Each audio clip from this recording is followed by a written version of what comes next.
Черный экран во время запуска компьютера, наверное, одна из самых неприятных проблем, которая может случиться. Все вентиляторы вращаются, индикаторы горят, но изображение на экран не выводится. Первое, что приходит на ум, это неисправность видеокарты. Но на практике в большинстве случаев это далеко не так. Поэтому прежде чем нести свой компьютер или ноутбук в сервисный центр, досмотри это видео до конца, и с большой вероятностью проблема решится без дополнительных расходов. Не забудь подписаться и поставить лайк. Итак, какие же самые распространенные причины отсутствия изображения? Самых основных всего две. Это сбой в электропитании и крайне редко, но бывают неисправности на программном уровне. Ну и как отдельную причину можно выделить невнимательное подключение, касается только системных блоков.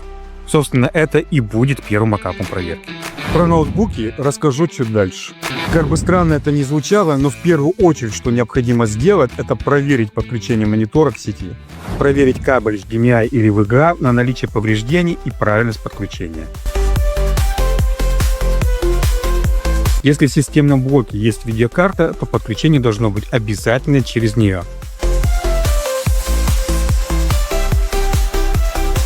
А не через выход на материнской плате. Следующим шагом проверяем сам монитор. Для этого запускаем системный блок, выключаем монитор, затем снова включаем и смотрим, что происходит на экране. В случае, если появляется табличка «Нет сигнала», значит, с монитором в большинстве случаев все в порядке.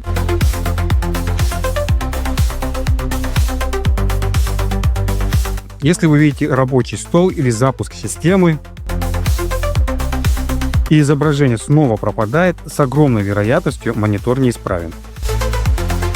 В случае, если с монитором все в порядке, но изображения по-прежнему нет, отключаем все от системного блока и открываем крышку.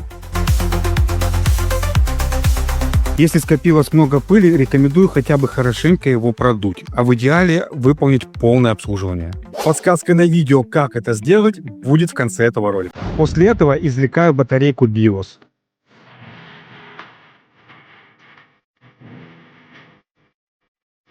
Отключаю всю периферию, жесткие диски, DVD-приводы, в общем, все, что есть. Должно остаться только оперативная память, процессор, блок питания и видеокарта. Следующим шагом необходимо отключить питание материнской платы,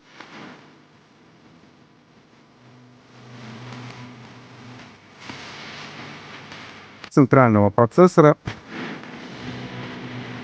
и дополнительное питание видеокарты. Внимательно осмотреть на наличие повреждений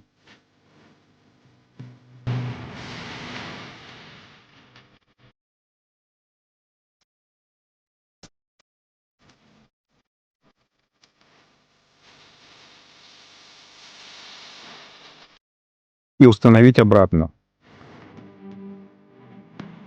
Подключая питание и монитор, проверяю.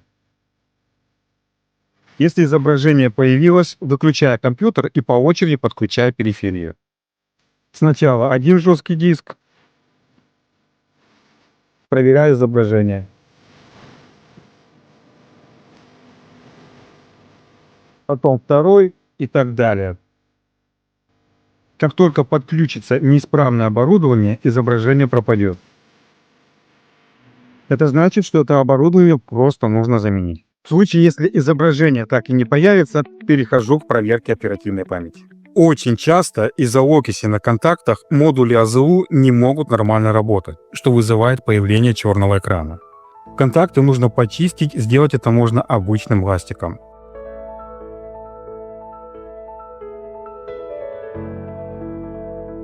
Если черный экран появился на ноутбуке, то нужно выполнить такую же самую операцию.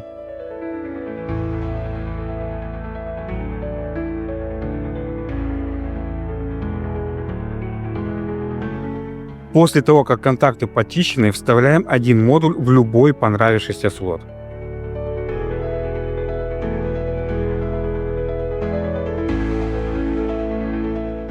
Остальные пока не трогаем. Подключаем монитор, кабель питания и запускаем компьютер. Если изображение появилось, отключаем питание, отключаем монитор, устанавливаем следующий модуль АЗУ. И так до момента, пока не выявится неисправный или установятся все. В случае, если с первой попытки изображение так и не появилось, возможно, именно первый модуль и был неисправный, а со вторым все в порядке. Попробуйте установить другой. В случае, если вы задумались о приобретении чего-то новенького, мощного и мобильного, то стоит присмотреться к игровым ноутбукам, о которых я сейчас расскажу. Открывает эту небольшую подборку MSI Katana 17. Это мощный игровой ноутбук, выполнен в стильном дизайне, прекрасно подойдет для геймеров среднего уровня и пользователей, которым необходимо мобильное и производительное устройство для работы в требовательных программах. 17,3-дюймовый IPS-экран с разрешением 1920 на 1080 пикселей позволит комфортно провести время за играми и не упустить никаких важных деталей во время рабочего процесса. За производительность отвечает 8-ядерный процессор Intel Core i5-13420H. Работает этот чип на частоте 2,1 ГГц, но в режиме Turbo Boost с легкостью разгоняется до 4,6 ГГц. Видеокарта, хоть и не самая мощная, это NVIDIA GeForce RTX 2050 на 4 ГБ, но со своими задачами в большинстве современных игр справляется. Оперативной памяти 16 ГБ DDR5 с возможностью расширения до 64 ГБ. За работу операционной системы и хранения данных отвечает SSD M2 2280 на 512 ГБ. Надо иметь в виду, что ноутбук поставляется без предустановленной операционной системы, поэтому установить и оптимизировать ее придется самостоятельно. Как оптимизировать Windows, например, отключить ненужные службы по типу телеметрия, либо слежка за вашими действиями, вы можете узнать из моего ролика «Полная оптимизация Windows». Подсказка появится в конце этого ролика.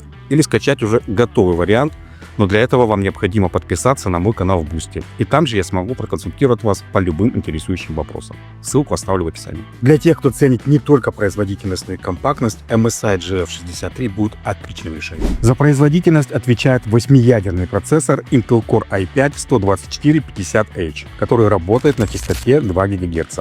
Видеокарта по сравнению с предыдущим ноутбуком уже получше. NVIDIA GeForce RTX 4050 на 6 ГБ. Оперативной памяти 16 ГБ DDR4 с возможностью расширения до 64. Места для хранения уже побольше, и в этой комплектации установлен SSD на 1 ТБ. Операционная система, как и в предыдущем варианте, отсутствует. Что с этим делать, вы уже знаете. И завершает эту коротенькую подборку Mega Monster, который потянет абсолютно все игры и тяжелые программы. И зовут его MSI Vector 17.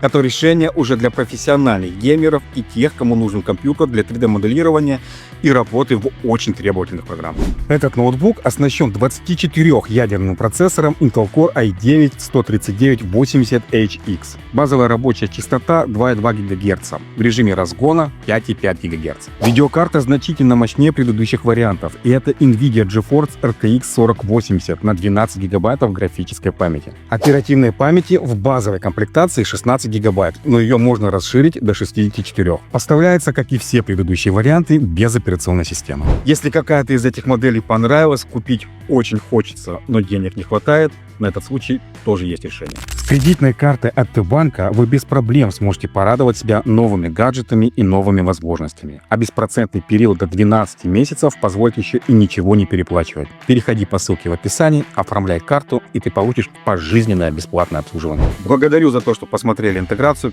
Продолжаем дальше искать изображение. Переходим к следующему этапу. Проверка видеокарты. Отключаю питание и монитор. Извлекаю видеокарту.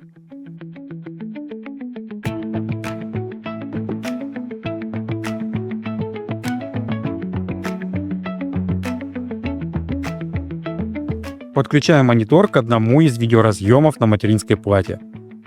Подключаю питание. Проверяю. В случае, если изображение появилось, значит проблема в видеокарте. Если изображения нет, то следующим шагом нужно убедиться, что используемый процессор имеет графическое ядро. Чтобы узнать маркировку процессора, необходимо снять систему охлаждения и удалить термопасту.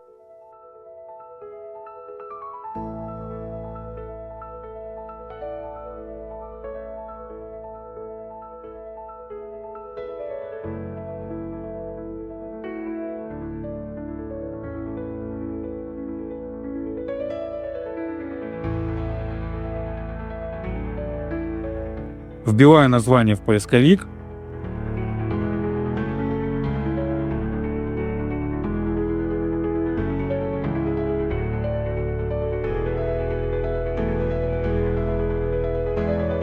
В характеристиках будет указаны сведения о встроенной графике или ее отсутствии. В случае, если процессор не имеет встроенной графики, то единственный способ проверить видеокарту – это установить другую, заведомо рабочую. Если встроенная графика есть, но изображения по-прежнему нет, аккуратно извлекаю процессор из сокета.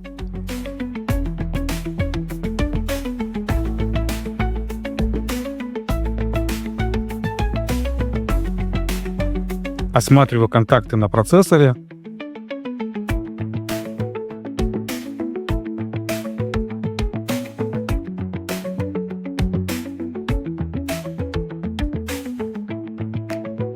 И сокете.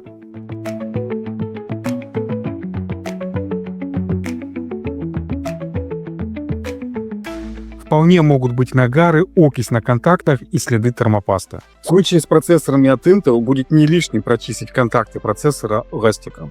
Процессоры от AMD и сокеты изопропиловым спиртом и сжатым воздухом.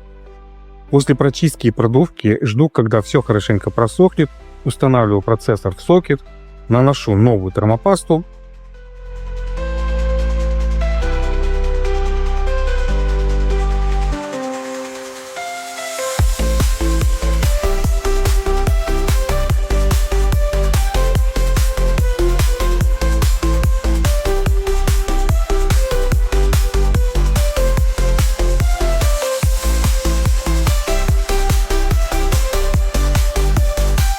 И устанавливаю систему охлаждения.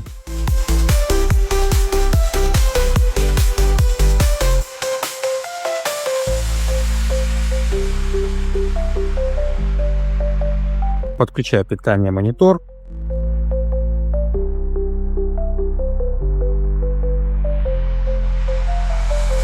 Проверяю. Если изображение по-прежнему не появилось, отключаю питание и монитор.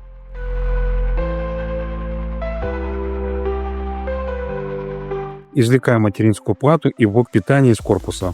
Пробую запустить компьютер.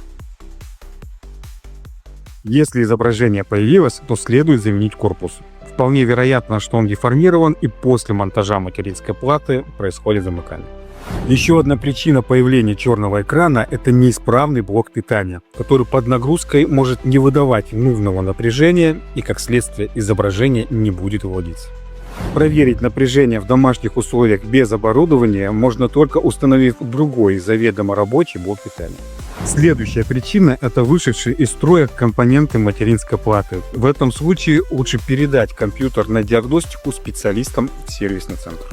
В ноутбуках изображение чаще всего пропадает из-за окиси на контактах модуля оперативной памяти и из-за вышедшего из строя северного моста.